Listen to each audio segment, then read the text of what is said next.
I now present to you the Dean, faculty, administrators, and alumni of the Wharton School of the University of Pennsylvania.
You may be seated.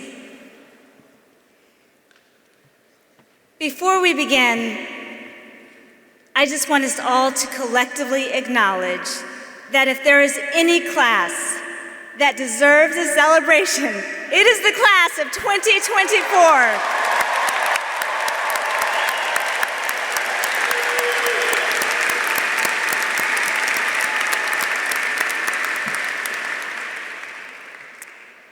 So, if you're anything like my two kids, you have probably heard more often than you would like that not everything is about you.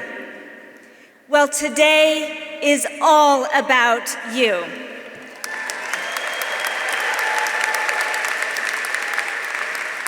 Today, we come together to celebrate your individual and collective successes and to mark this significant milestone in your educational and professional journeys.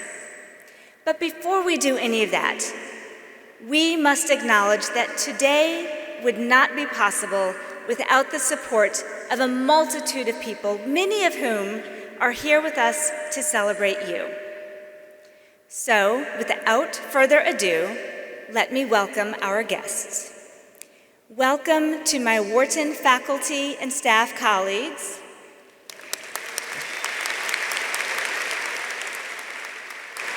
whose unwavering dedication and guidance makes our students' entire educational experience possible. Welcome also to the parents, families, friends, partners, and loved ones gathered here to honor these soon-to-be graduates.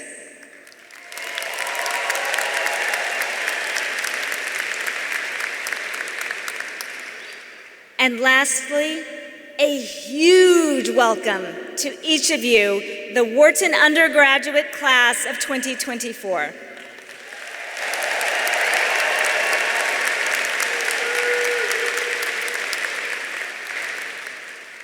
Commencement is a time to reflect on and celebrate everything you've accomplished during your time at Wharton, and to look ahead at all that you are poised to achieve. This class in particular overcame tremendous challenges over the past 4 years. Many of you started your college experience online, and before you even got here, your high school graduations and other important ceremonies and celebrations were likely impacted by the pandemic. So let me offer a special congratulations to you as we recognize your many achievements and the hard road you traveled that brought you to this well-earned celebration.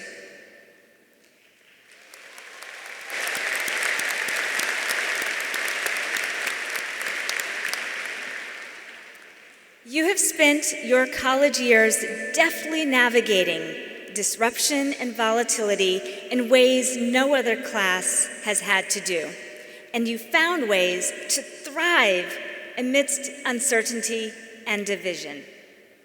Indeed, your unconventional college experience has uniquely prepared you for what's certain to come in the next stages of your life, and that's change. You will no doubt face obstacles you've never encountered before, reminding you that in some situations, there's no playbook, there's no precedent for how you should react or respond. But I can assure you that you have already formed the foundation necessary to navigate the unknown. You have attained the most robust and relevant business education available anywhere in the world.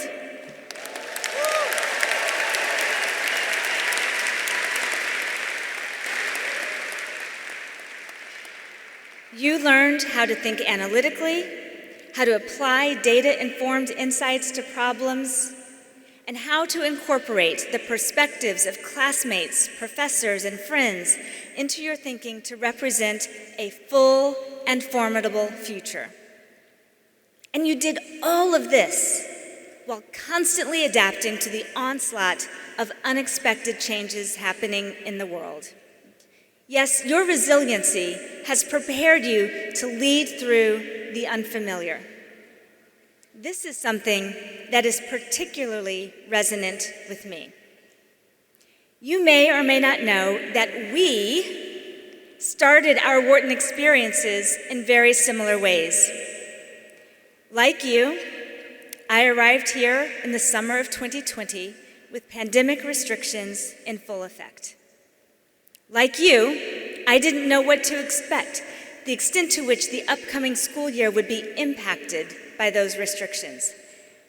And like you, I spent my first months at Wharton in various stages of uncertainty, both learning about the school while leading it online from a small rented apartment in Center City. In the intervening 4 years, the combination of global instability and rapid change created a unique crucible for leadership that just so happened to align with the area of scholarly focus I studied throughout my academic career: leadership. In the management field, there's an age-old debate about leadership that is often framed as the question, are leaders born or are they made? So in one final test, no, you all don't need any more tests. I'm going to ask the audience, give them a test. In one final test, let me ask you that question, audience. Raise your hand if you think leaders are born. Raise them high, come on, don't be ashamed. All right, raise your hand if you think leaders are made.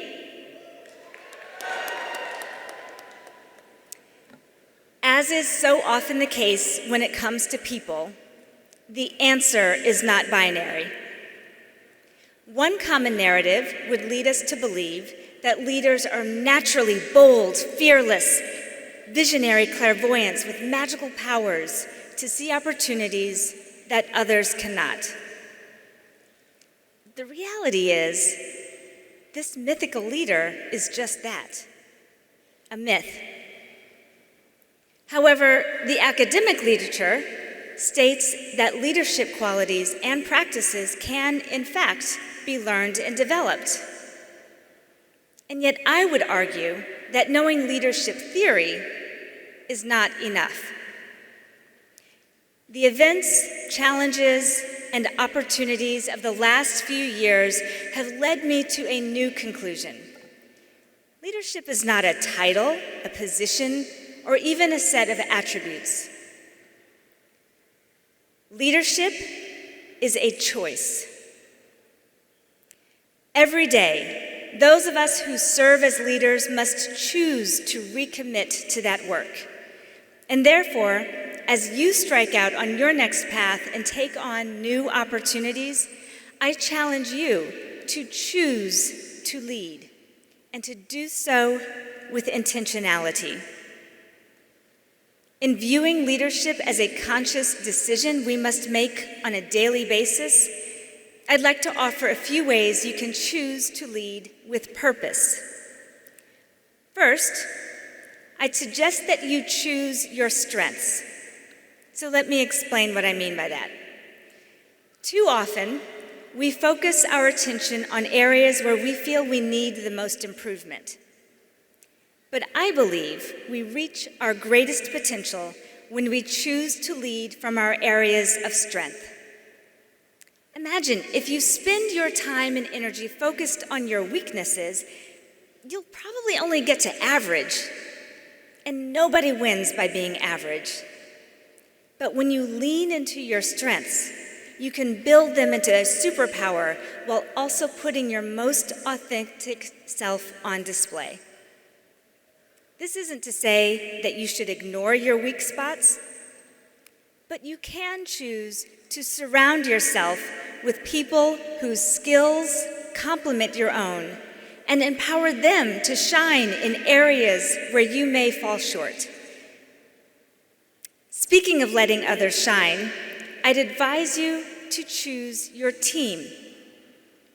There's a substantial amount of evidence that suggests teams outperform individuals.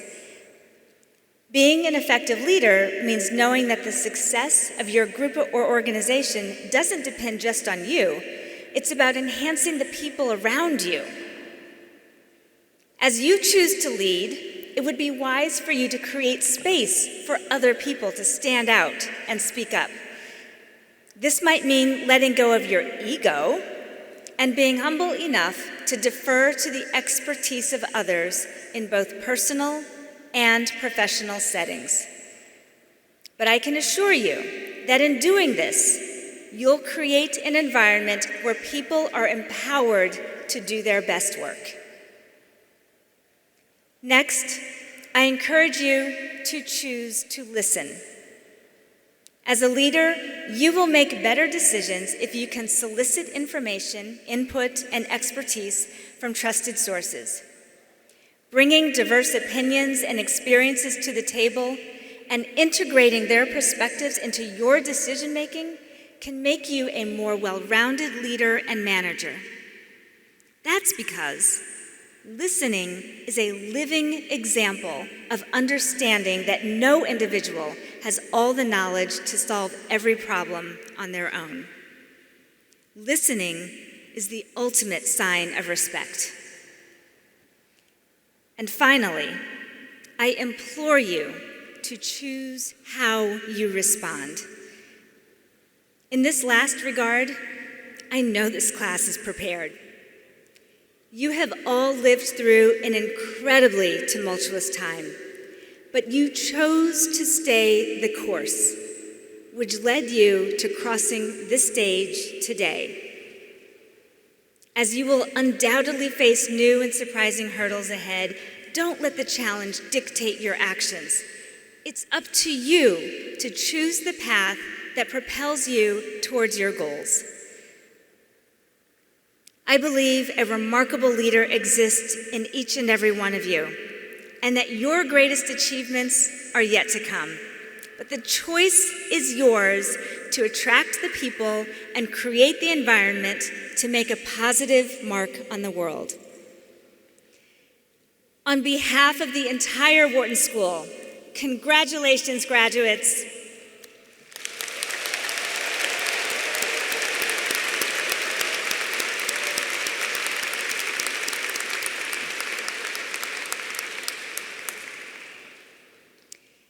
Now it is my distinct pleasure to introduce your graduation day speaker, Vivek Bantwal.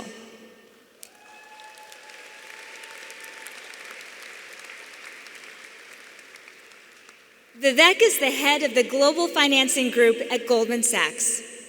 He joined Goldman straight from Wharton as an analyst and over the years worked his way up through various divisions and businesses spanning structured finance, risk management, and credit capital markets.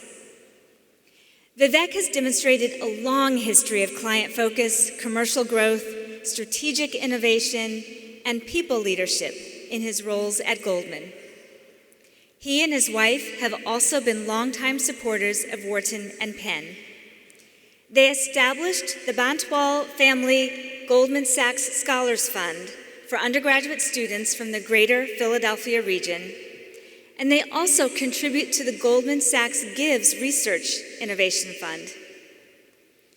Vivek serves on the Undergraduate Executive Board of the Wharton School, the Leadership Council of the Mindich Child Health and Development Institute at Mount Sinai, the Penn Council for Discovery Sciences, and the board of the American India Foundation. Please join me in welcoming your 1999 Wharton Undergraduate alumnus, Vivek Bantwal.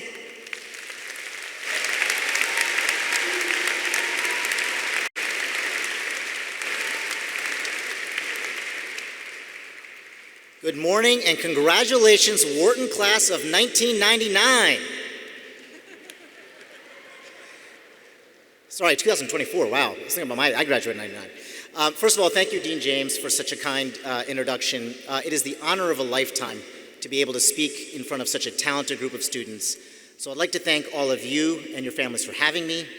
Thank you to the faculty and the administration of the Wharton School and the university more broadly. And thank you to Dean James for your leadership of this great institution.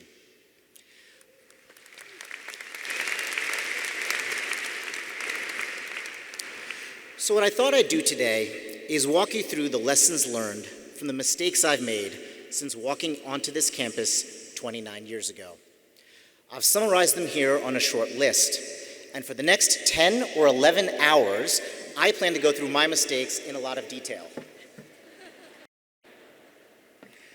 All kidding aside, when I started preparing for this, I read online that the best commencement speakers incorporate comedy into their speeches to break the ice. Since that's not necessarily my strong suit, I reached out to two of my friends in the entertainment business, Rob McElhenney and Jason Bateman, for joke ideas. And they both immediately texted back, all caps, Vivek, do not try to be funny. Repeat, do not try to be funny. Now, I thought that was a little harsh, but since commencement speeches are about advice, I'm going to take that advice, leave the comedy to the comedians, and use the next 10 minutes of my speech to synthesize the highlights of my journey and what I wish someone would have told me 25 years ago when I was sitting where you are now. I'm going to start with the topic of gratitude.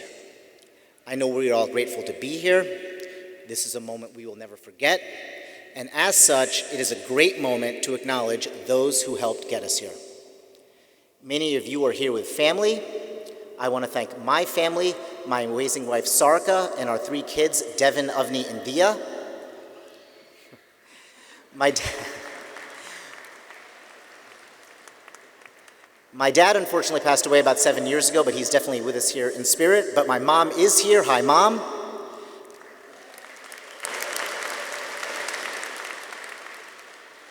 And I just want to say thank you and I love you to all my family, and I'd like to ask all of you to give a brief round of applause for your family.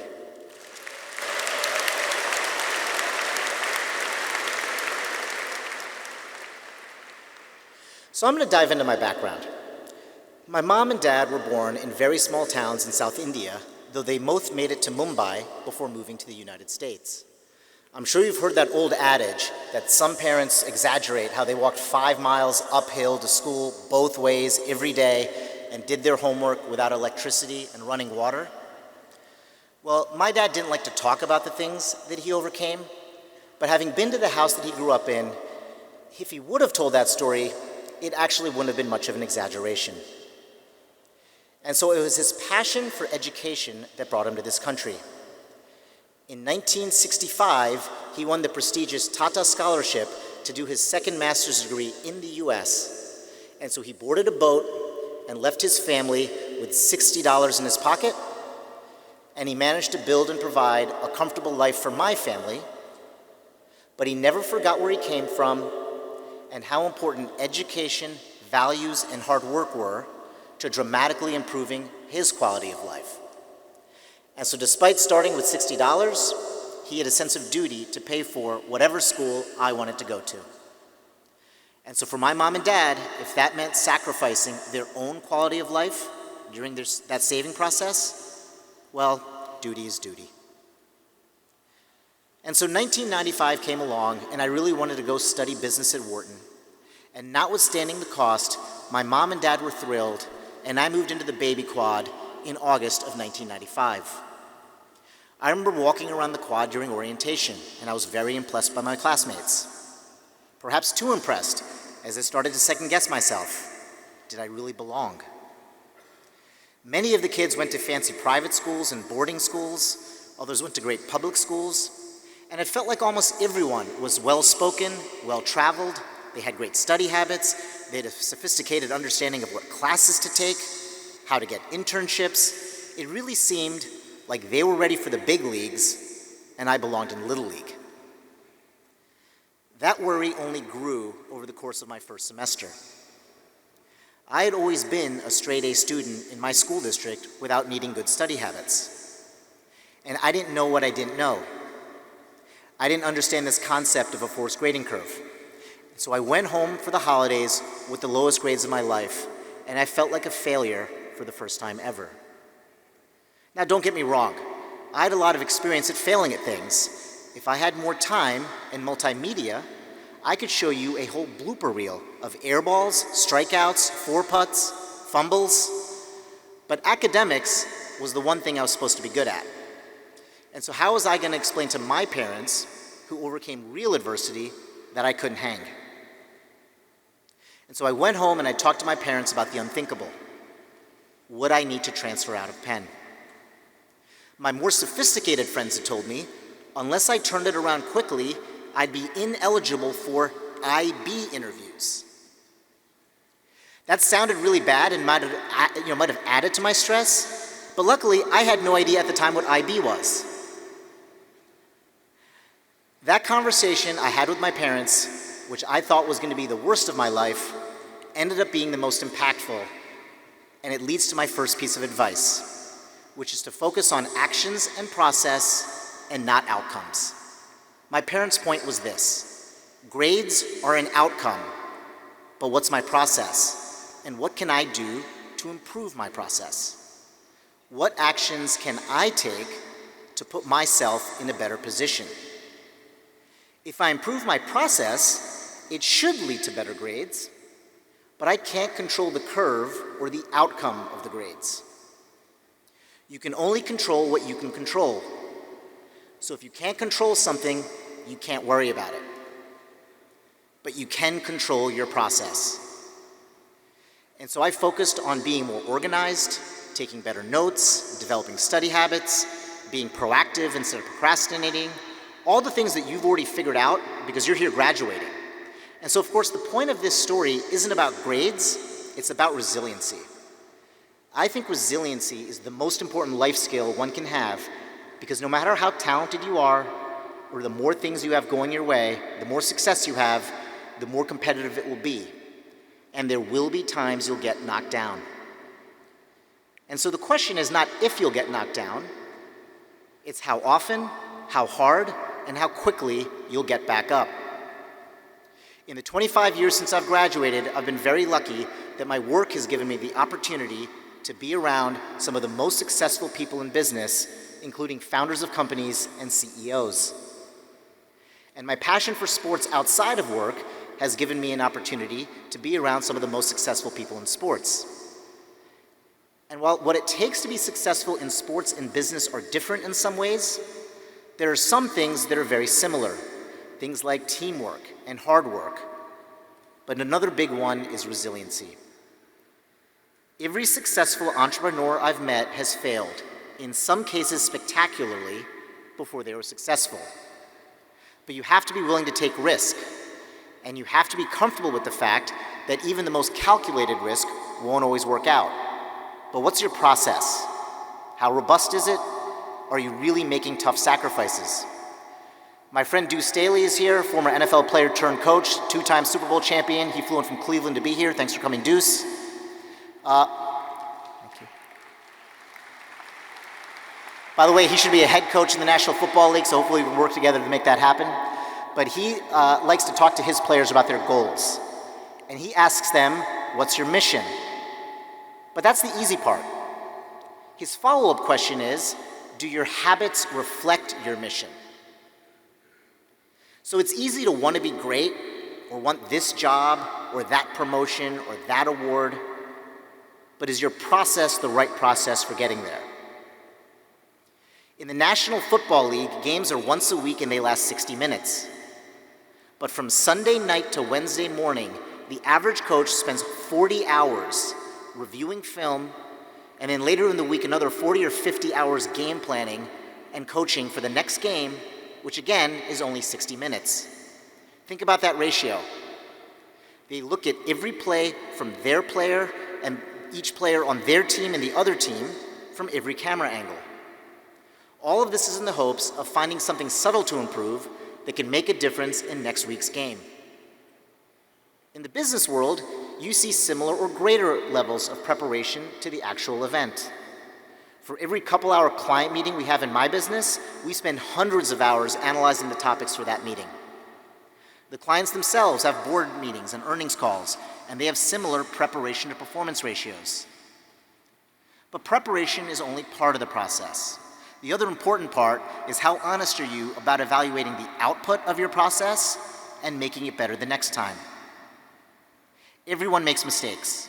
We spend a lot of time recruiting from the best and brightest from schools like Wharton, and the number one area for development when you look at review feedback for first-year analysts and first-year associates is attention to detail. What differentiates people a few years into their career is how much they've learned from their mistakes. So the first step is learning from mistakes that are pointed out to you. The good news is that's easy. The next step is learning from mistakes that were not pointed out to you. Going back to football, if you're a defender and the receiver notices a subtle tell in your footwork that helps him run by you, but the opposing quarterback didn't see him open, and so he didn't get the ball, you got away with a mistake that no one noticed. But if you don't admit to yourself that you made that mistake, then guess what? It'll happen again, and you probably won't be as lucky the next time. And so do you have the discipline to learn from mistakes that no one else notices? And how are you at taking constructive criticism? Do you seek it, or do you push back when you get it? Do you have mentors that give you tough feedback, or mentors that make you feel good?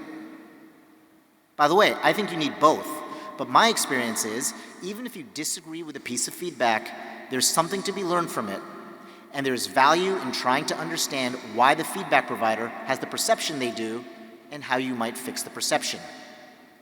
The minute you think you don't need to work on something because you've perfected it is the minute that someone else will figure out a better way to do it, and then all of a sudden you're playing catch up. Now, notwithstanding all this talk about process, let's acknowledge the role of luck.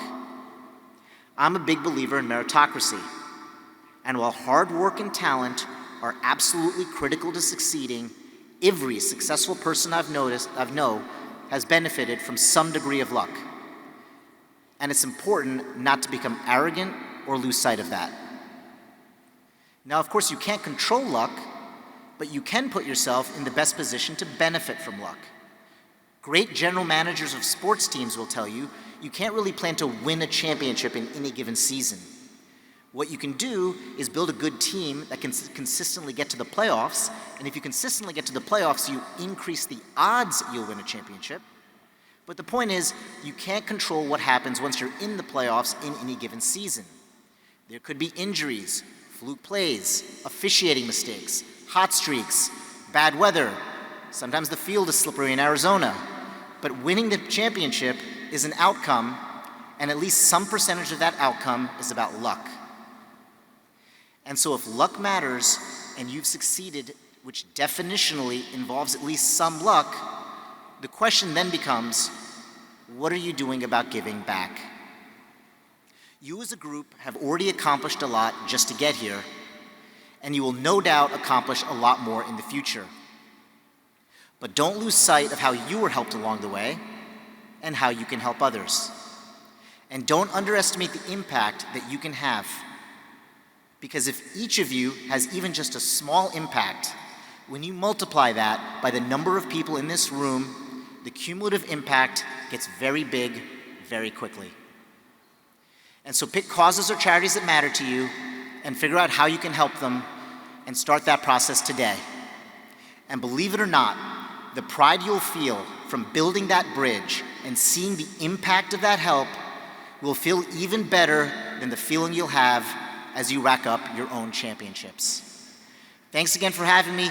Best of luck to all of you going forward, and we're going to close this speech the way that we break a huddle. So I'm going to count to 3, and everyone in here very loudly is going to yell hard work. Ready? Hard work on 3. 1, 2, 3. Hard work! Thank you.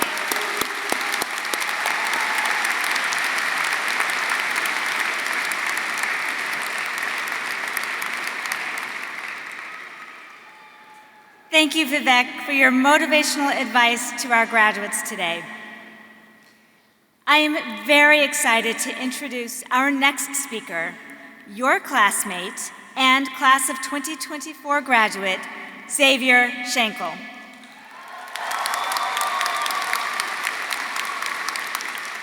A native of Atlanta, Georgia, Xavier is graduating with a concentration in business economics and public policy. On campus, Xavier is an active member of the Penn student government.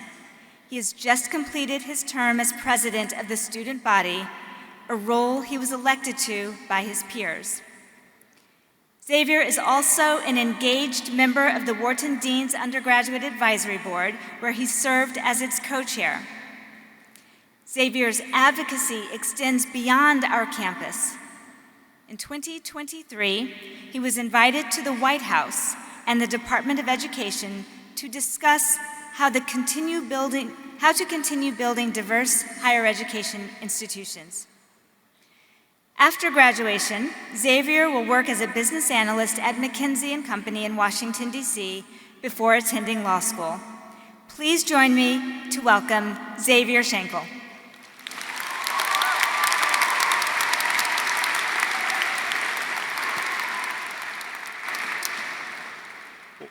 Thank you, Dean James, the Vice Dean Robertson, also Dr. Jennifer Murphy, really the entire Wharton Undergraduate Division for making these 4 years as special as they have been.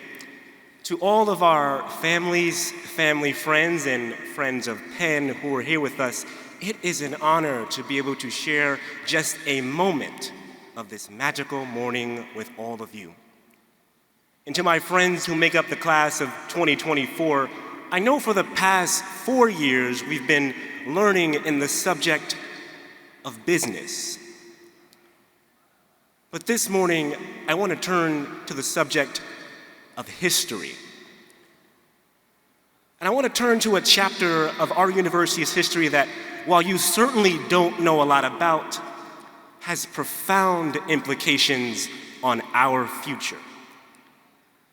Most of you should recognize the name Joseph Wharton. Some of you are graduating today as Joseph Wharton Scholars. Joseph is the founder and namesake of our beloved institution. This whole thing was his idea back in 1881.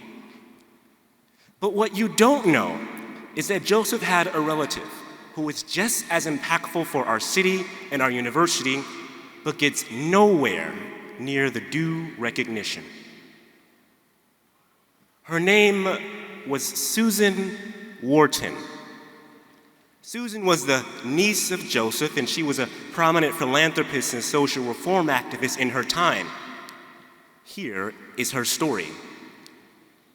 In the late 19th century, the Wharton family had a home over in the Society Hill neighborhood of Philadelphia. And Philly has always been a city where people of different backgrounds and socioeconomic statuses live just within blocks of each other. And so back then, when you went outside and you walked between neighborhoods, you couldn't help but notice tremendous discrepancies in both economic and living conditions. Susan Wharton was someone who not only noticed these discrepancies, she all but dedicated her life to putting an end to them. And in part of doing so, in the spring of 1895, Susan sat down and she started writing letters to influential members of the Philadelphia community, businessmen, reformers, academics, clergymen. She invited them to join a group of people who would be launching a research study of the city. They were going to study the city to determine how they then could make it better.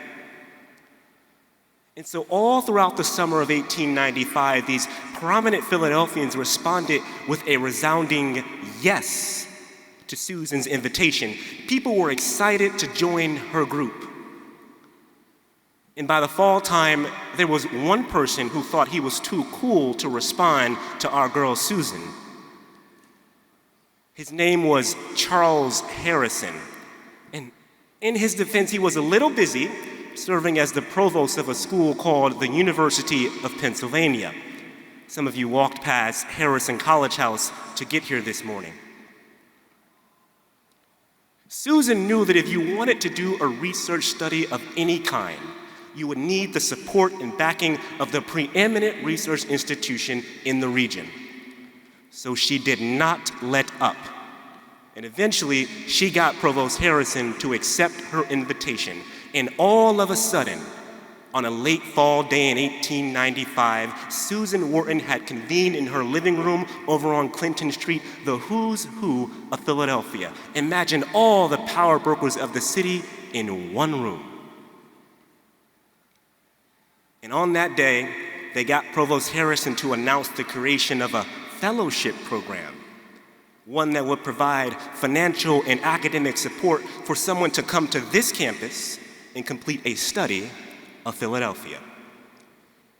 But the most important thing that Susan got them to do that morning was nominate someone to lead the work. The person they chose was an African American by the name of W.E.B. Du Bois. And they charged him with leading a full house-to-house investigation of the city. He was to determine the present and actual conditions of the people living here. Du Bois would accept his nomination, and 1 year later, he would arrive right on this campus to embark on a study of Philadelphia that would change not only his life, but this city. Friends, when we arrived at Penn 4 years ago, we also embarked on a study, not of Philadelphia, but of ourselves, of each other, and of the world. And this morning, I want to present to you three parallels between Dr. Du Bois' study here at Penn and our study here at Penn to show you just how much potential I believe lies within our future.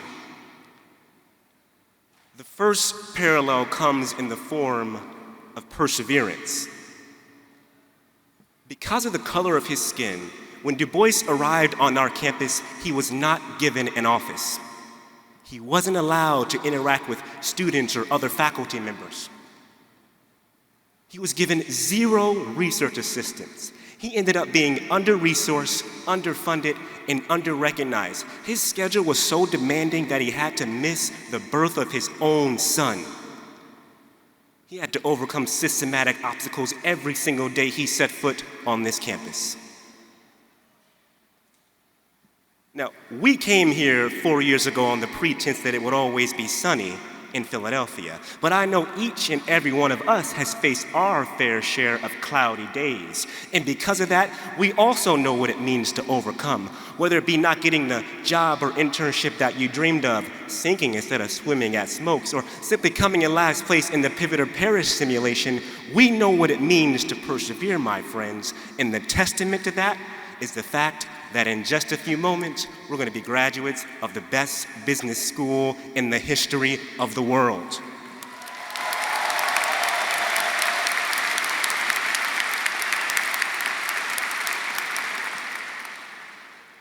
The second parallel comes in the form of practicing empathy.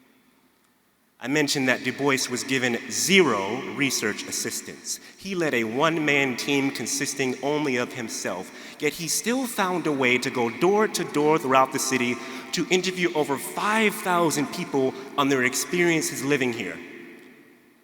And in doing so, Du Bois essentially posed to Philadelphians a question that had never been posed to them before. Du Bois would knock on someone's door, they would open it, and he would ask, "What does the world look like from your perspective?" Friends, we've also engaged in a great deal of empathizing during our time here. We've taken classes on everything from how to manage a global crisis to the best way to value a company. You all started and led new student groups designed to bridge divides and create community. We've practiced empathy in our 4 years here. Just like Du Bois, we understand the importance of suspending our own egos when in the pursuit of greater knowledge. And the third parallel comes in the form of intellectual curiosity. When you go back and you read the methodology of Du Bois's work, you find that he sought to challenge the preconceived notions of race and social status that existed at the time. Our study here at Penn has propelled us into courses and co-curricular programs that equip us with the skills needed to be truly global citizens. We are now capable, my friends, of critiquing any preconceived notion. Now, I don't draw these 3 parallels this morning to make us all feel like we've had to go through the same trials and tribulations as Dr. Du Bois. I bring up his work because of what came of his study. The result was a 500-page pamphlet entitled The Philadelphia Negro. It was a first-of-its-kind study that provided groundbreaking insights into what it was like to live as an African American in the Northeast.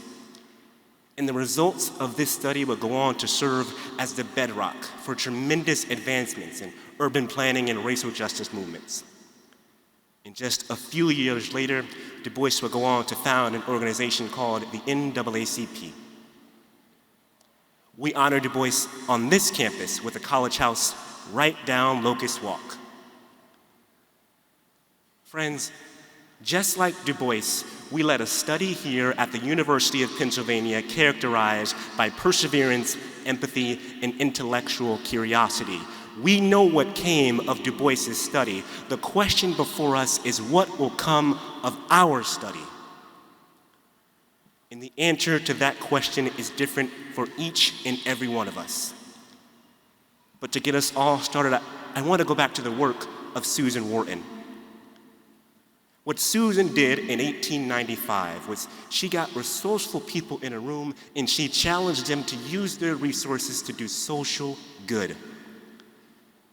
But it wasn't just social good for the world or for the country or for the state. She challenged them to do social good for their own city, their own backyard. In the coming weeks, months, and years, my friends, we would join institutions that have more resources than Susan could have ever imagined. Let us not neglect to also challenge our people to use such resources for the betterment of our world. And so as we all ponder what will come of our beautiful study here at the Wharton School, let us not just think about what goods we're going to buy, but rather what good we may do. Let us not only use our study to be architects of dreams, but builders of realities. Let us not only think about what commodities we will invest in, but also what communities we will invest in. And finally, let us not use our talents as mere tools for profit and gain. Societal progress, my friends, let that be our aim. Thank you all so very much.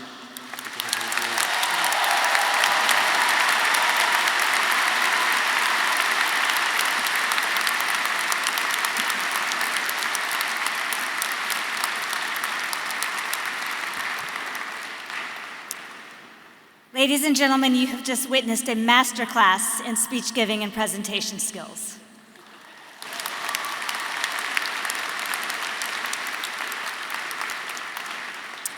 Thank you, Xavier. At this time, I would like to acknowledge and congratulate all of our incredible students and faculty who are being honored with awards today. The list of the award recipients can be found in your graduation program. These students and faculty exemplify the excellence that can be found in every corner of the Wharton School. Would all of you receiving an award today, please stand if you are able.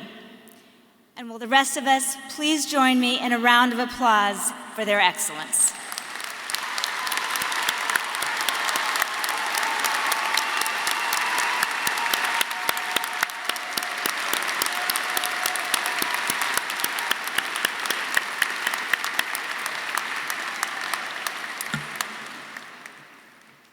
Now it is my great pleasure to turn the mic over to Diana Robertson, the Samuel A. Blank Professor of Legal Studies and Business Ethics and Vice Dean, for those of you who don't know, we refer to her as VDR, Vice Dean and Director of the Undergraduate Division at the Wharton School of the University of Pennsylvania.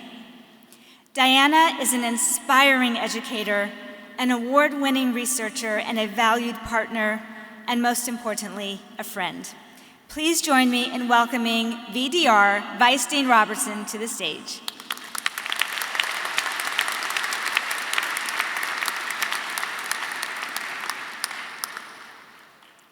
Thank you, Erika. Hello, class of 2024. It's time to celebrate. Yes, you are. You are earning a degree from Wharton, the first business school and the #1 undergraduate business school in the world.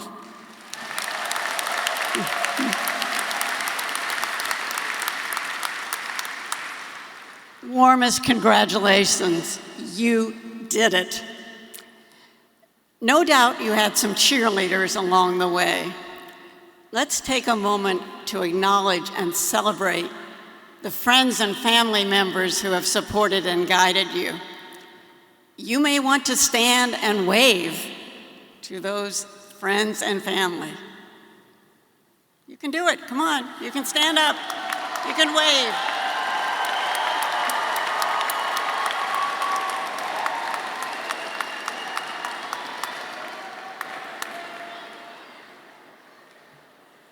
It's not just that you did it, you all did it. The past few years have been marked by unprecedented challenges: a global pandemic, political divides, and a global conflict that reverberated throughout our campus and so profoundly affected our lives. Through all of this, you displayed remarkable adaptability and resilience. Your Wharton journey began in August 2020. Navigating virtual classrooms, Zoom meetings, and remote collaborations, you bridged physical distances to forge enduring friendships. Many of you, perhaps most of you, missed your high school graduation. So let's think about what graduation signifies, both the end of a journey and the beginning of a new one. Today is a time to pause, a time to reflect, a time of gratitude, a time of joy.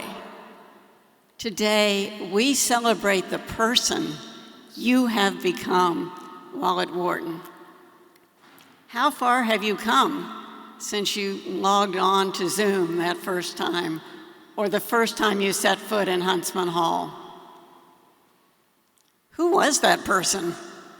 How are you different? What have you learned? What different paths did you explore? Who or what shaped your experience? As you look back on your time at Wharton, reflect on the insights you have gained about yourself, and appreciate who you are and the new strengths and confidence you have developed. And that is my message to you, class of 2024. Build on the base of resilience that has served you so well over these past few years. What is resilience? It's not putting on your pen face and pretending that all is well. It's admitting vulnerability, it's asking for help, and it is coping with adversity and bouncing back stronger. Like everyone, you will have setbacks. As you've heard, you will make mistakes. We all make mistakes.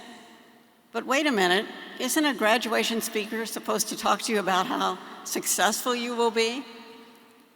Of course you will succeed, but you will also face setbacks and you will need resilience to cope.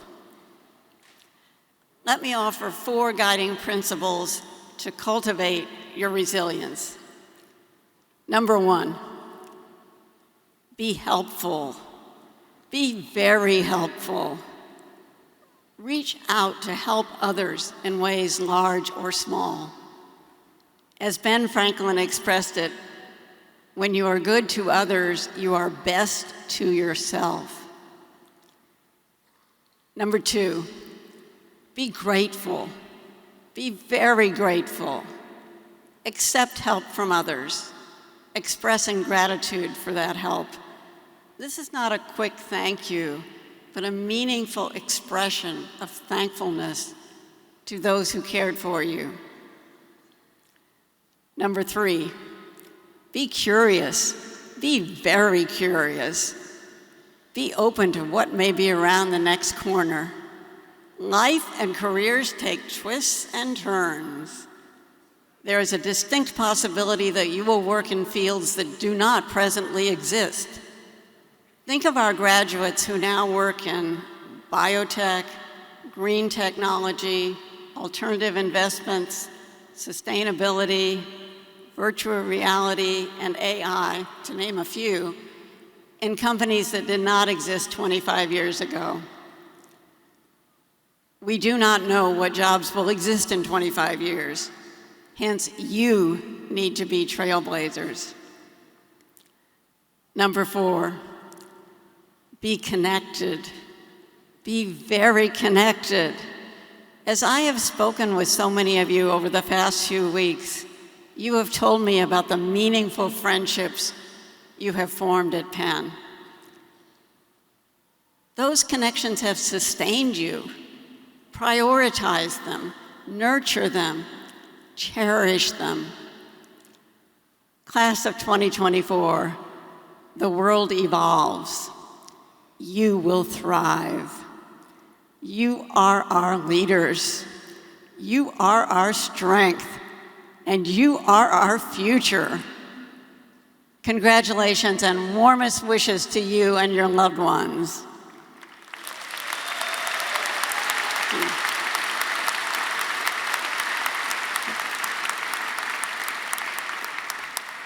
Now, the moment we've all been waiting for, let's get you on stage. Yes. The roll call of graduates will be announced by Wharton Undergraduate Division's Senior Director of Academic Affairs, Dr. Selena Gray, and Director of Advising, Dr. Monica Jacoby.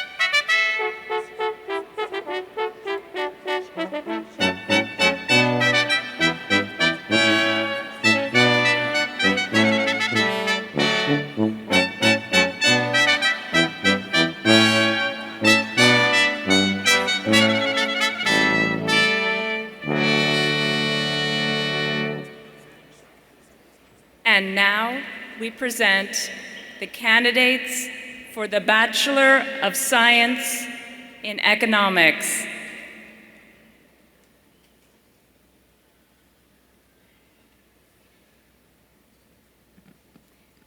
Callum Abernathy.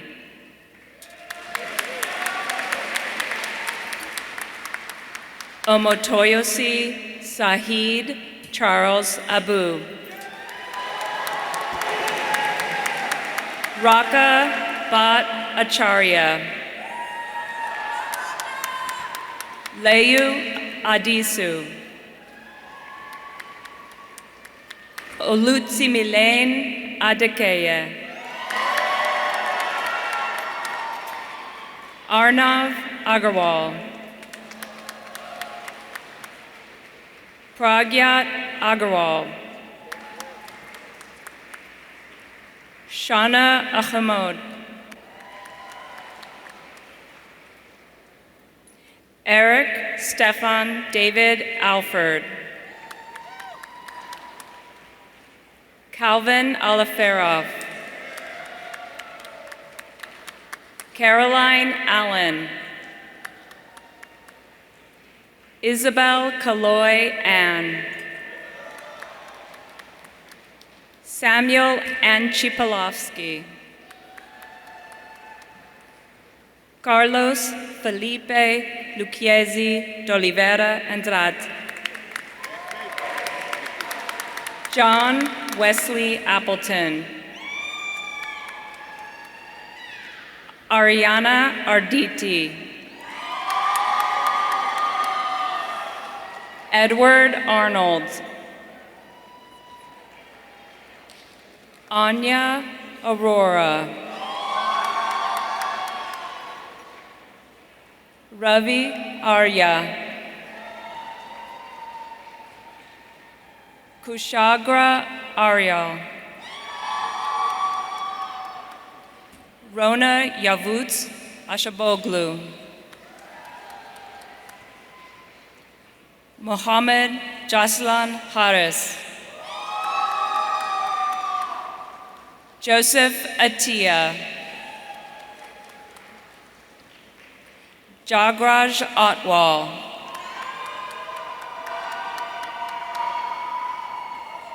Baptiste Oudeners. Jules Bach. Christian Bay. Arpan Bagui. Denny Bani. Hana Bana Yasad. Jenna Bao. Jonathan Barbara. Blair Barano. Brian Bartle. Tyler Bates. Nicholas Bauman. Mustafa Bayramli. Nathaniel Beal. Kirsten Jada Belkoff. Chase Riley Bennett. Heather Bernstein. Alexander Bertrand. Ivan Balin. Gizem Sabanji Balin. Madison Birkett. Jack Blackman. Peter Blake. Isaac Blue. Anderson Eli Blum. Faith Bockert. Evelyn Ariana Badoni. Anish Boreda, Wesgina Breville, Austin Bridenbow, Jake Brooks, Blake Brozis, Paige Brotherton, Jay Brown, Jordan Bruce, Joshua Burns, Edward Byers, Diane Jukusenge, Sebastian Caballas, Vivian Kai, Gwendolyn Shania Cherie Kalu, Claire Zhao, Diego Cardenas Uribe, Joshua Casilli, Valeria Selly Damas, Pranil Chakraborty, Alexandra Chan, Kate Chan, Ethan Chang, Sophia S. Chang, Taylor Chanel, Ritvik Chatani, Adeline Sarah Chen, Annie Chen, Catherine Chen, Eric Chen, Hubert Chen, Jeffrey Chen, Joy Chen, Justin Chen, Katie Chen, Kevin Chen, Kiln Chen, Ruby Chen, Vicky Chen, Matt Chang, Adrian Chevrier, Safira Ching, Hannah Cho, Dahyun Choi, Eunice Chong,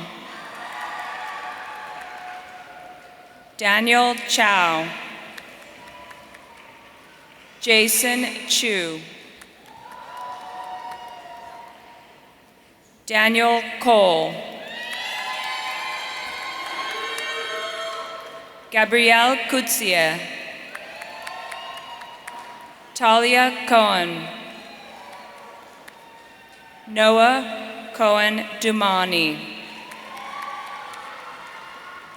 Michael Kolioko, Alexander College,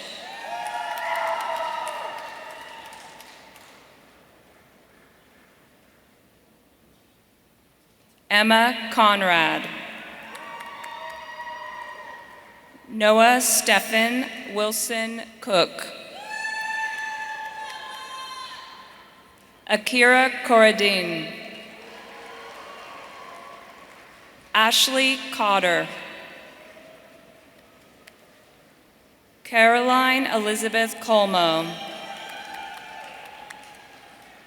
Wyatt Curry, Daniel Daw. Ishika Dadich. Christian Xianxiang de Britz. Andrew Dye. Theodore Damiani. Allison Tui Ondau. Sophie Davis. Tatum Deman. Dristi Devnani. Ira Dewan. Shavain Devan. Prab Dhaliwal. Isabella DeCampley.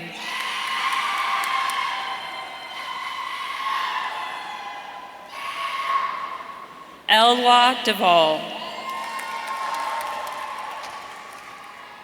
Katie Donahue. Matthew Dong. Winnie Dong.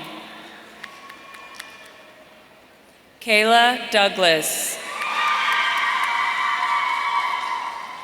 Sophie M. Dreluk. Daniel Duan. Alexandra Edmonds. Maria Abigail Effendi. George Iliadis. Hala Elquad. Isabel Ernst. Julie Espinal Aleman. Iman Ezzedine. William Fan. Callahan Fadulo.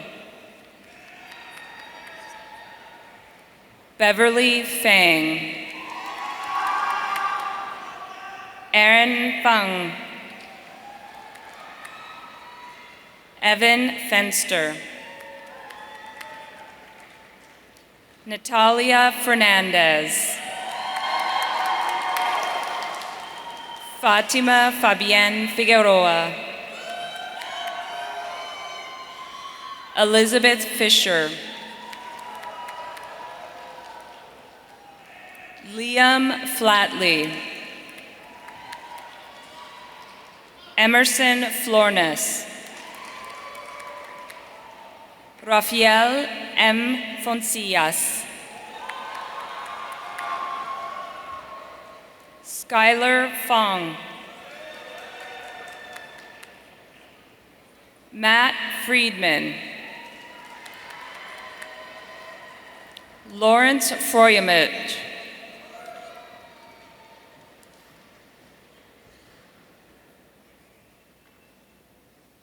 Ogert Fudali.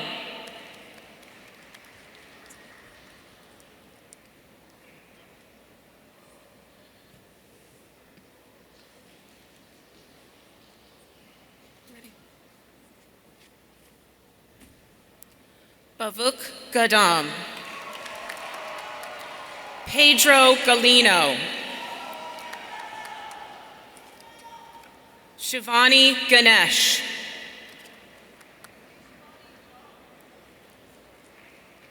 Azim Gangat. Ryan Gannon. Regina Gao. Yushwan Gao. Augustin Garcinuno. Gabriella P. Garrity. Henry G. Hugo Genovevre. Valeria Germanova.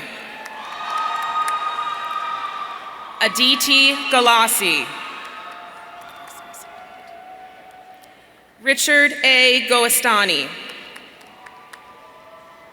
Alex Gibson. Tejas Gill.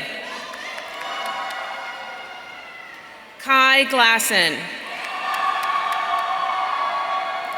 Jessa Rose Glassman. Dawson Goldsmith.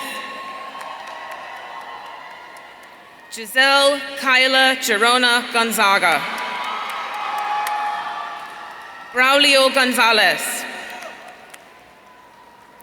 Renato Gonzalez. Andrea Gonzalez Villequeña. Drake Alexander Goodman. Graham Gottlieb. Veretta Gower. Bailey E. Greenwald. Jada Rose Gritton. Emily O'Neill Grossarth. Nicholas Gruskin. Victoria Gu.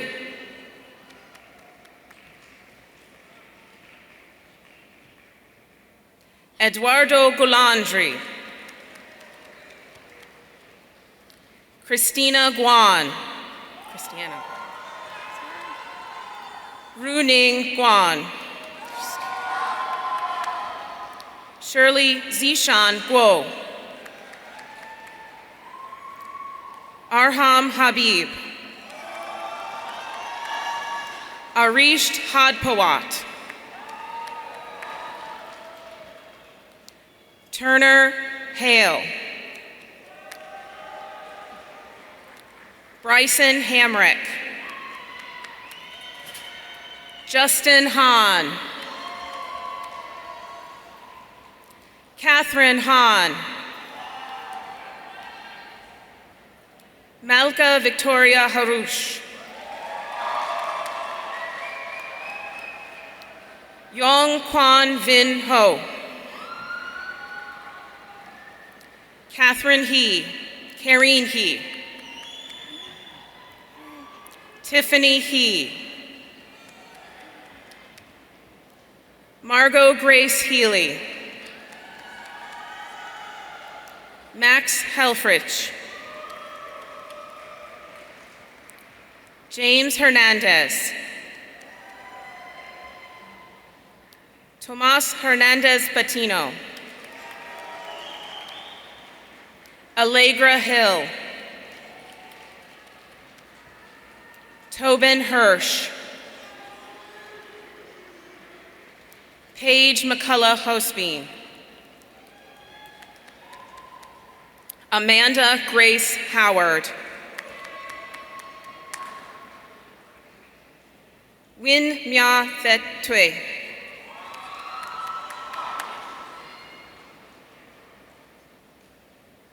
Catherine Christina Hu. Aaron Huang. Junbin Huang.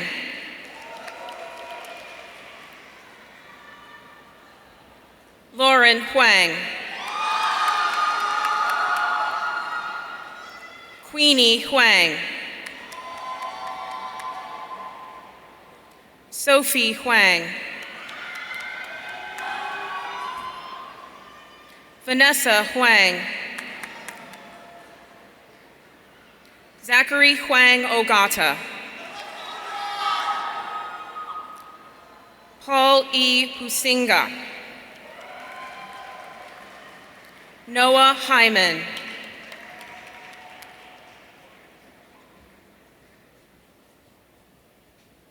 Henry Ilonia. August Irving. Anna Carolina Isaacson. Leah Jackson. Samuel Jacob. Rohit Jaga. Niharika Jain. Neely James Zeisloft. Dylan Jansky. Eric Jara. Sorish Jasti. Amasha S. Jayarantani. Amar Jareth.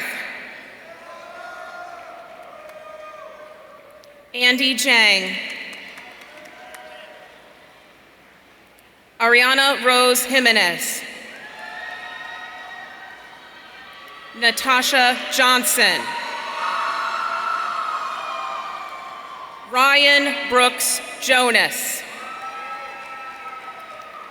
Rishi Joshi. Manushri Kalakanda. Dare Kale. Sahil Kamolkar. Jonathan Cow. Neil Kapoor. Matthew R. Karkafi. Pranavi Karnati. Kevin Keel. Ian Keith.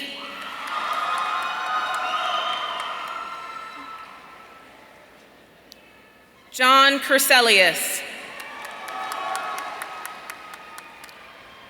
Simon Khan. Deepak Kajarawal.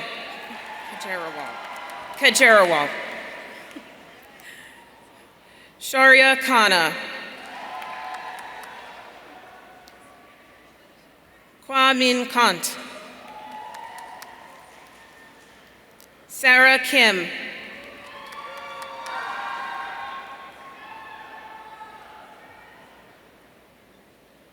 Scott Klein. Bradley Knobloch.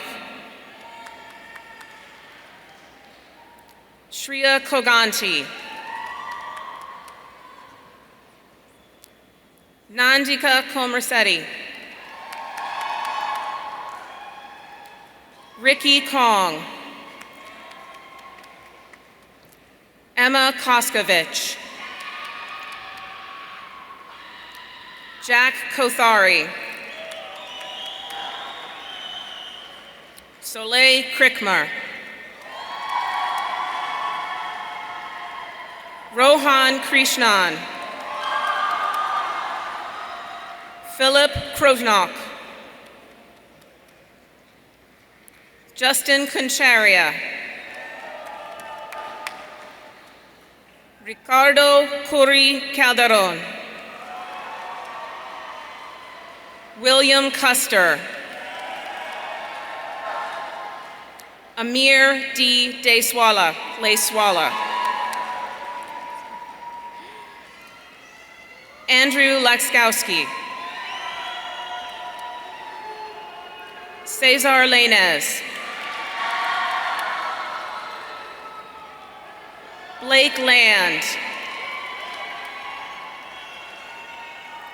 Anthony Larry.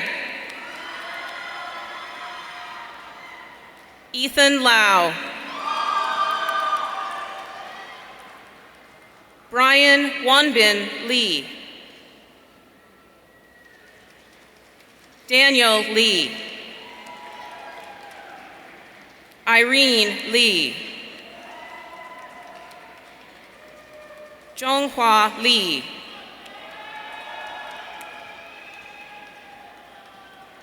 Jill Lee. Joshua Zheng Lee. Peter Lee.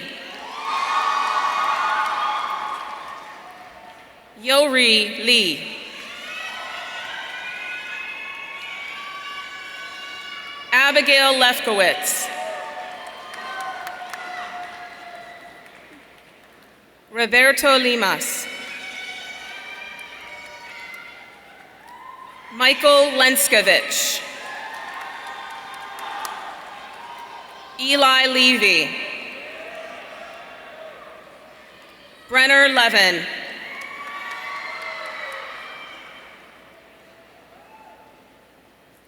Elijah Levine.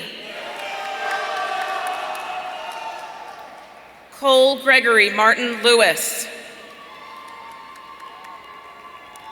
Caroline Lee.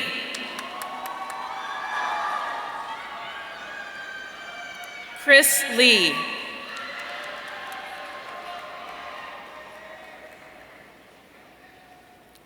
David Yang Lee. Megan Lee. Michelle Lee.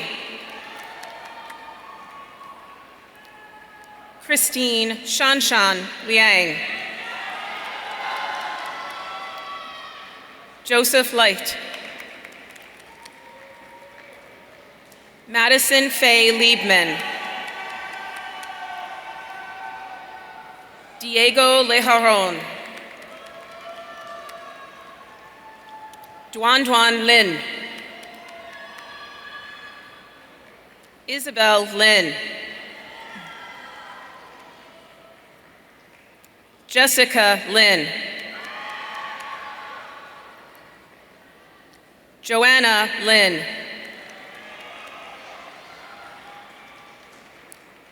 Lexi Sihan Ling.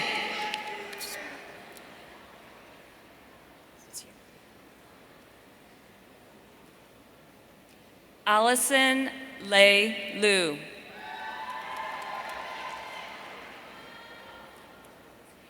Andy Leo.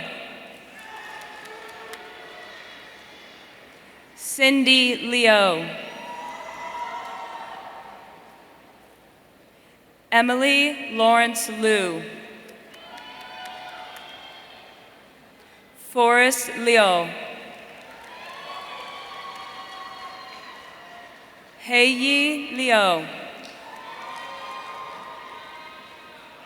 Jessica Leo. Joanna Leo. Julia Leo. Kevin X. Leo. Shuyan Leo. Tom Leo. Deya Lokiriyako.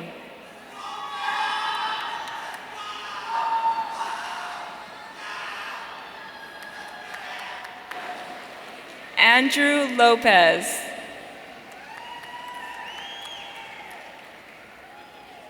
Jillian Lombardi.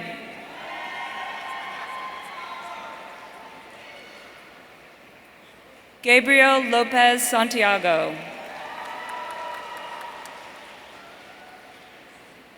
Isabella Losada.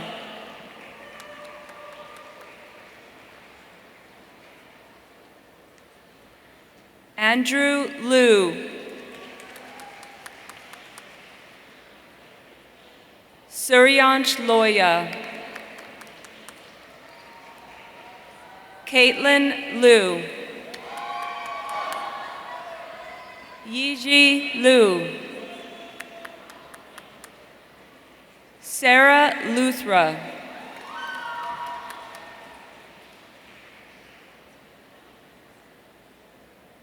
Tyira Lynch. Tanushri Matachetti. Alexander Maffei. Naya Majid. Shritha Mandava. Vignesh Manamela. Ali Murad Marandi. Akash Margam. Andrew Marin. Pablo Marin. Kenneth Ethan Markwalter. James Marcella. Dana Martinez. Evelyn Martinez Rodriguez. Luca Martini. Amina Marwan. Tristan Mosler. Adam Mason. Adrienne Masway. Matthew Matisse. Chandler Earl Kai McCleskey. Davis McCourt. Travis McFarling. Lily McLaughlin. Akash Katan Mehta. Sanya Katan Mehta. Shreya Mehta. Shreya Dharmesh Mehta. Jack Meigel. Sam Mendelson.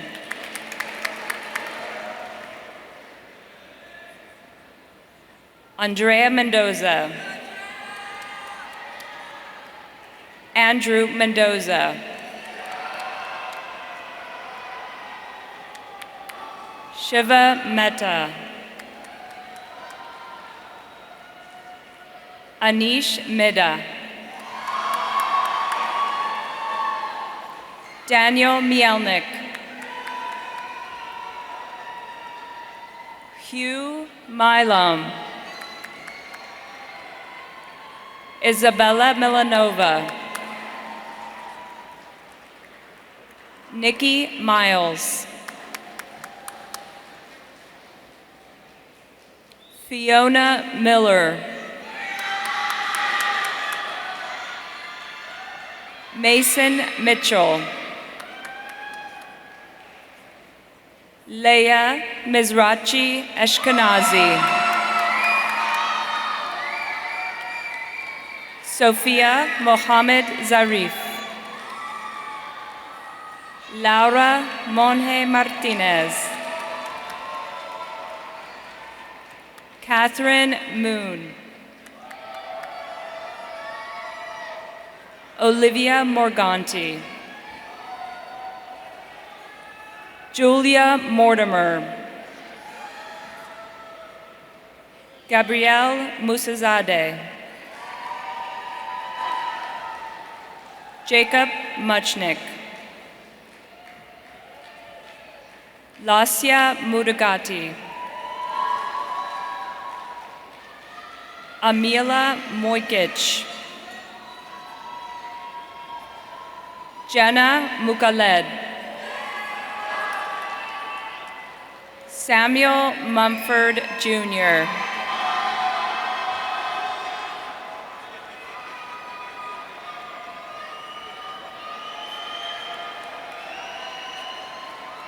Stephen Muncy. Alec Nachman. L. Nachman. Anjali Nagarajan. Aryan Nagaria. Ari D. Nagelberg. Shivani Narain. Sri Narayanamurthy. Manas Narula. Logan Nash. Kirill Naumov. Samirth Nayak. Arjun Nirvanan. David Namath. Tenzin Nabtak. Chloe Elise Nguyen. Dimitri Nicholson. Annabelle Noyes. Michael Odrobina. Jimin Oh. Penny Oh. Francis O'Kine. Ashley D. O'Neill. Olivia Onyejekwe.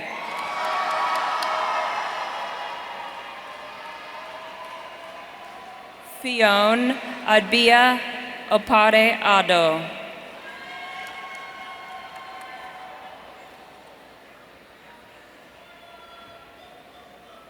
Aaron Osei. Ian Tong Pan. Philip Pan. Michael Batts Parker. Raj Patel.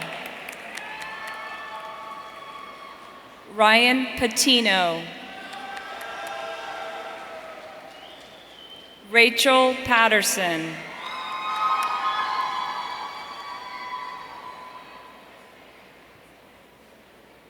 Nix Palowski. Matthew Peck.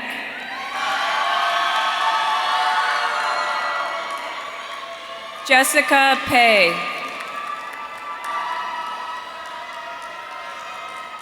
Tanamai Penfold. Faye Peng. Suraj Piramanu.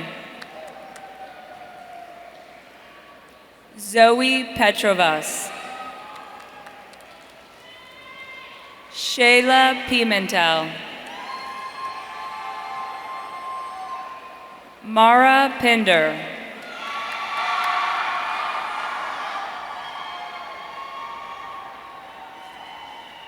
Claudia Padilla. Carlos Eduardo Gontillo Pinto. Jack Plank. Ryan Poley. Michael Preston. Alexander Proya. Ico Puerto. Jaume Pujadas.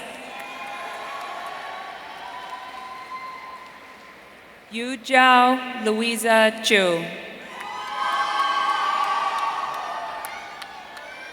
Prakruthi Raghavendra.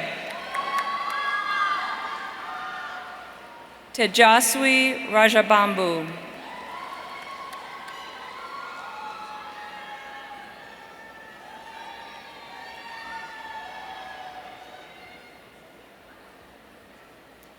Kashav Ramji. Stephanie Rao. Sarika Rao. Abhishek Ravindran. Kavya Ravishankar. Palitha Reddy. Gonzalo Reyes. Jessica Reedman. Karma Rashani. Cristobal Rocha. Noeli Rodriguez. Andrea Rodriguez Salazar. Jacob Rogers. Nicole Wrong. Claudio Rosales. Ella Rosenblatt. Daniela Rossi. Michelle Rubenstein. Paulina Ruiz Rico. Talia Sachs. Yael Sadiaglu. John Saldana. Miko Salcola. Breno Salucci. Talia Salmon. Ricardo Samayoa.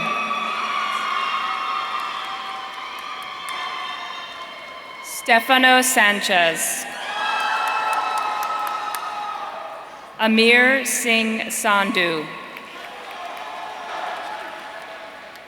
Shrey Sangvi. Luke A. Santilli.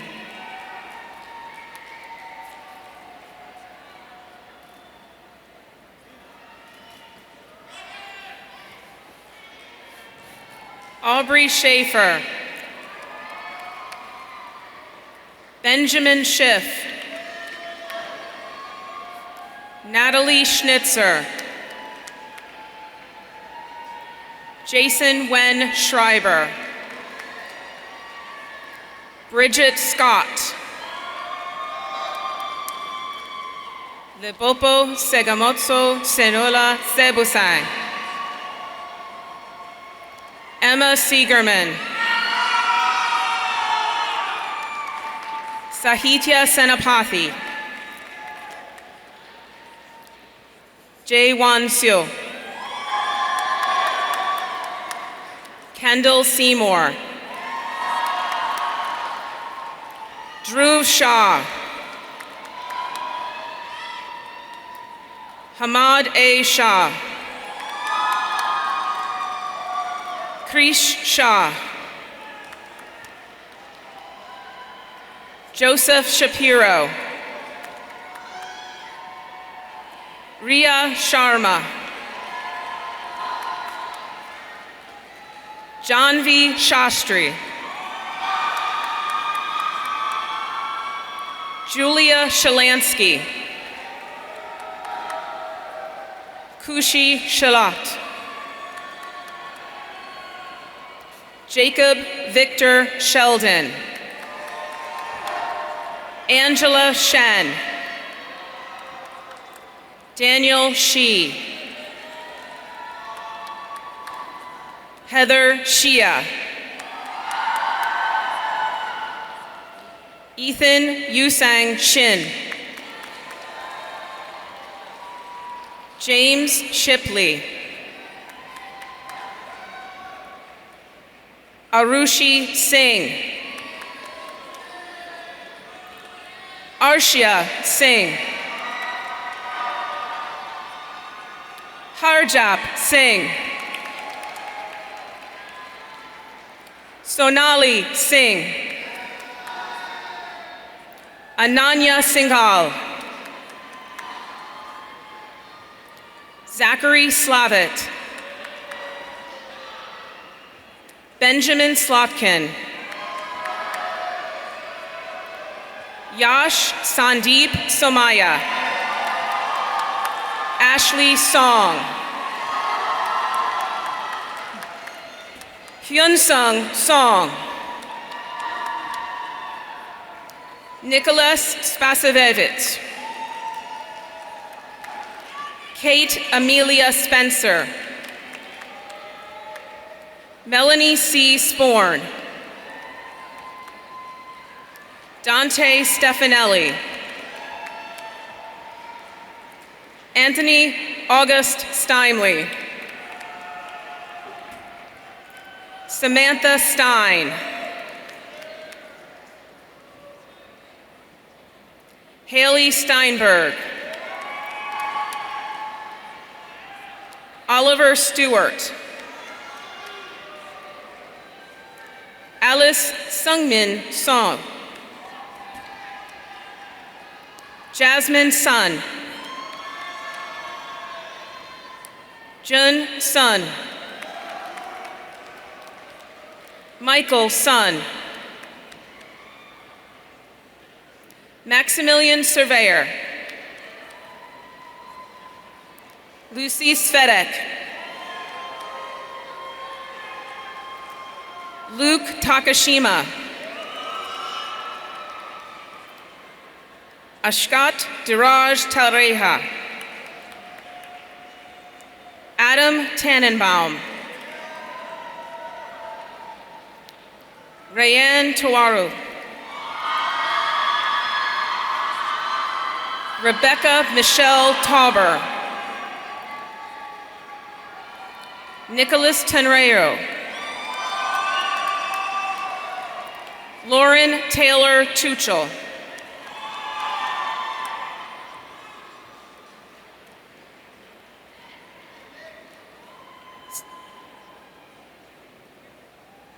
Missed one.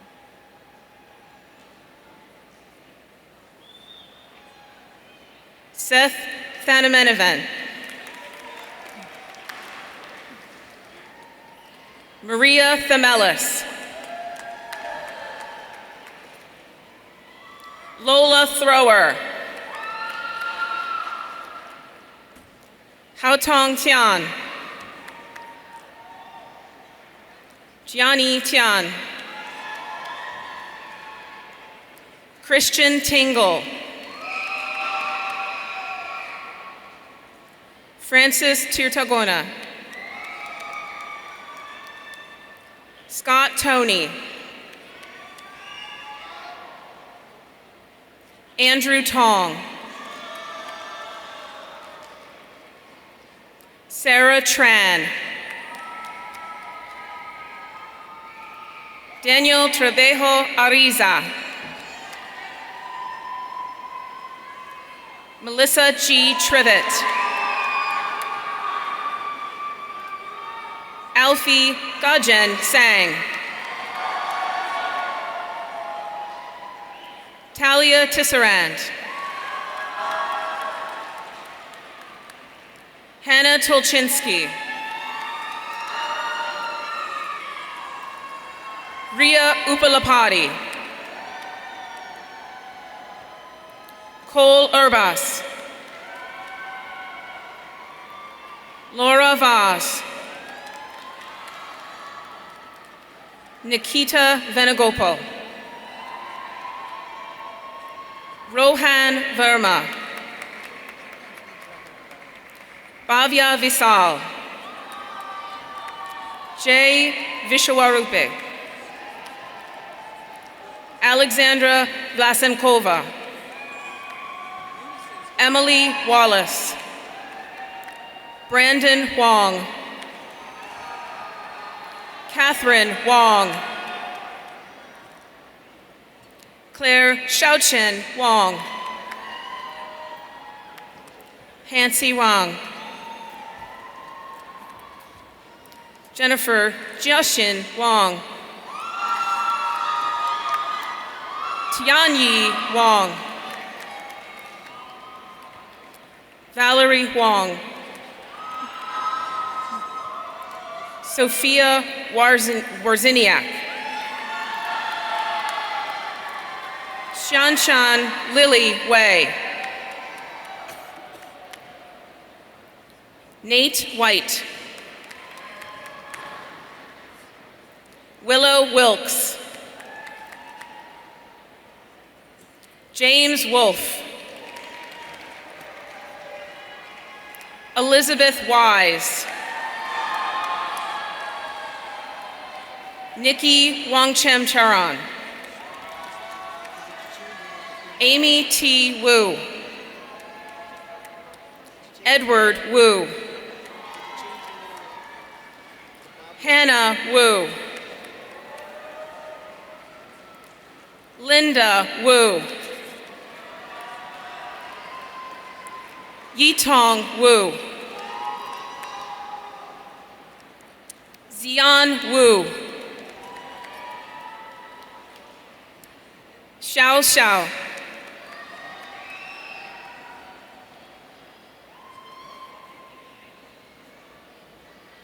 Celeste Shu. Henry Shu.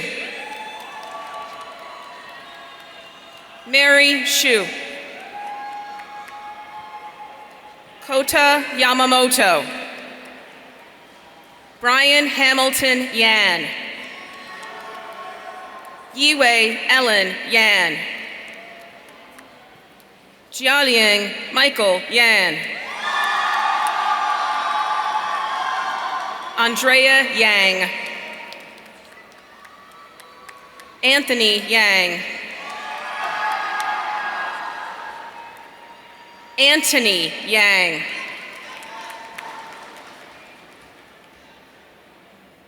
Joanna Yang.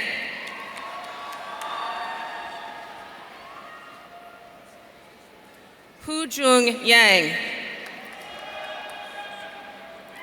Mia H. Yang. Tiffany Yang. Benjamin Y. Yao. Andrew Yoon. Jasmine Young. Ryan Zanelli. Lena Isabel Zine.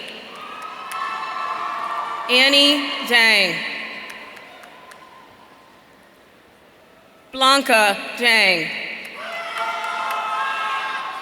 Alyssa Zhang.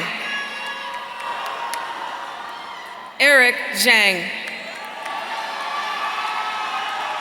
Ian Zhang.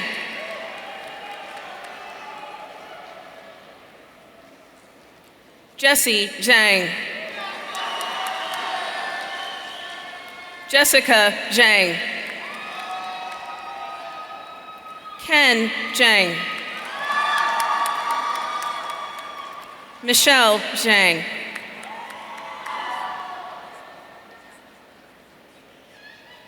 Shirley Zhang. Tina Zhang. Tracy Zhang. Hannah Zhao. Amanda Zhang. Claire Zong.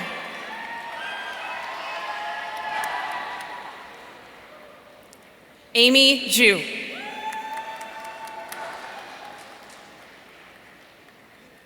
Maximilian Cole Zieger. Josiah Jacob Zongo.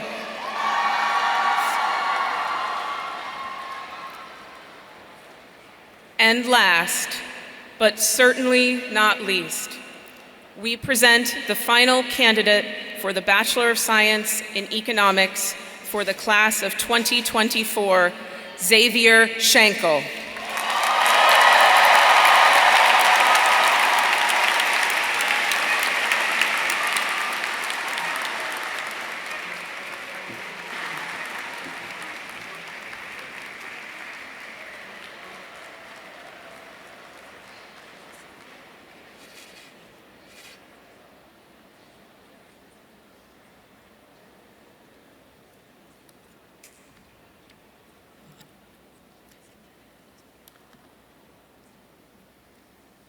Congratulations, Wharton graduates of the class of 2024.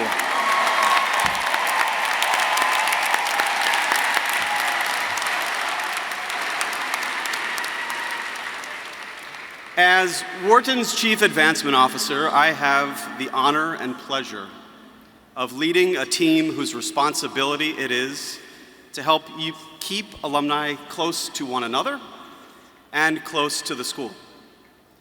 It is our job to help nurture and grow an unparalleled network, one that I hope you can see is ready to welcome you with open arms. The network will be there for you, but it will also ask that you do your part to contribute to it as well. Recently, a few students asked me how they, as soon-to-be young alumni, can plug into the powerful alumni global network. One way, I told them, is surprisingly simple. Get yourself a hat, get yourself a t-shirt, a sweatshirt, anything with the Wharton School on it. Wear it when you go for a hike, wear it when you fly, or when you go to a conference. Alumni will say hello, and they will be happy to engage with and support you.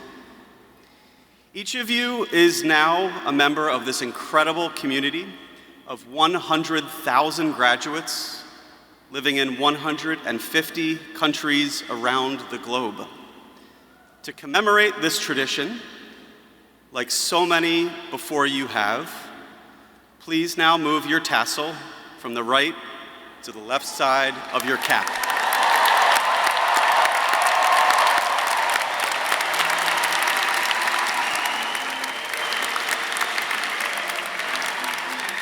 As a now graduate of the world's best business school, you will be expected to lead, to innovate, to solve problems, and to change the world.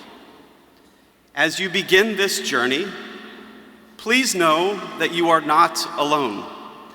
The Wharton community will be here for you, and over time, your own successes will become an integral part of the school's incredible history and story. I can't wait to see the things you will do. Speaking of your connection to the alumni community, I am now delighted to share with you an important Wharton tradition.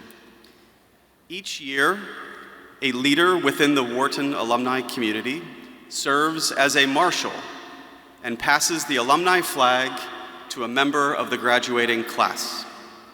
We are thrilled to have with us today this year's marshal, 1994 alumnus, Roberto Solucci.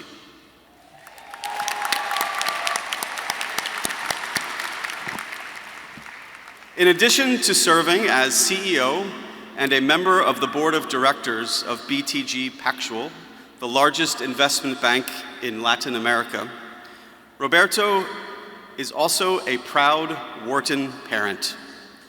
Roberto is a member of the executive board for Latin America, and he is chair of the upcoming Wharton Global Forum in Sao Paulo, taking place in just a couple weeks.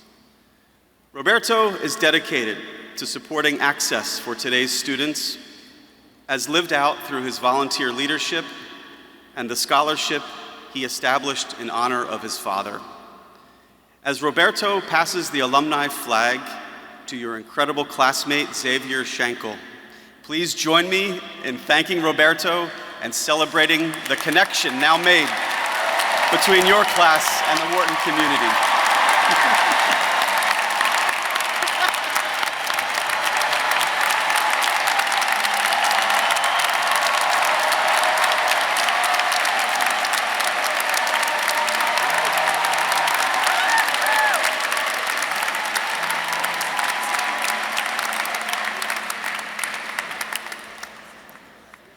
Thank you, Bill, Roberto, and Xavier.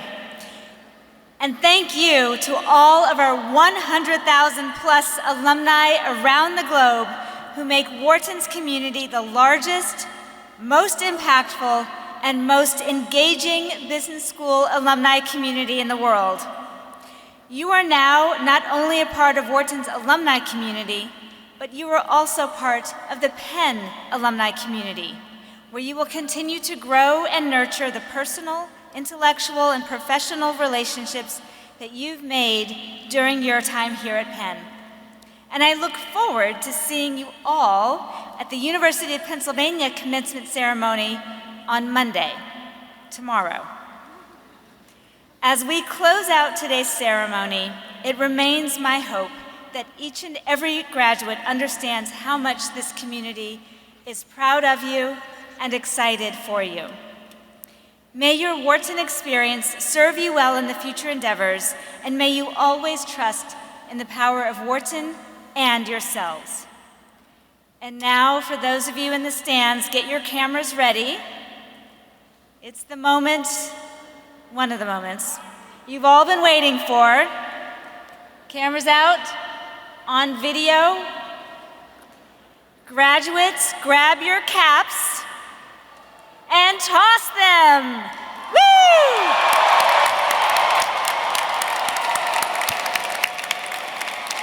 Congratulations, everyone.